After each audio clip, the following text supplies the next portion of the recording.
இன்னைக்கு சன்னா மசாலா செய்யுது எப்படின்னு பார்க்கலாம் வாங்க. ஃபர்ஸ்ட் நம்ம வெங்காயம் கறிவேப்பிலை ரெடி பண்ணி வச்சிட்டோம். அப்புறம் சில்லி பவுடர், கரம் மசாலா, மஞ்சத்தூள், மிளகாத்தூள், தனியா பவுடர் எல்லாமே இதுல எடுத்து ரெடி பண்ணி வச்சிருக்கேன். ஸோ மசாலா எல்லாம் ரெடி ஆயிடுச்சு.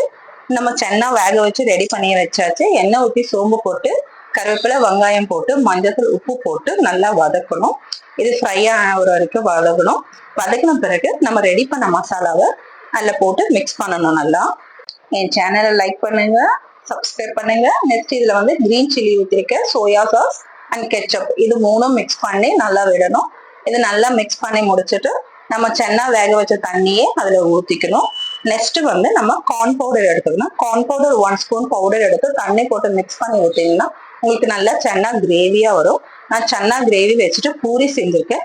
இது எம்மி டேஸ்டியா இருக்கும். நீங்க ட்ரை பண்ணி பாருங்க ஃப்ரெண்ட்ஸ். என் சேனலை சப்ஸ்கிரைப் பண்ணுங்க. Thank you friends.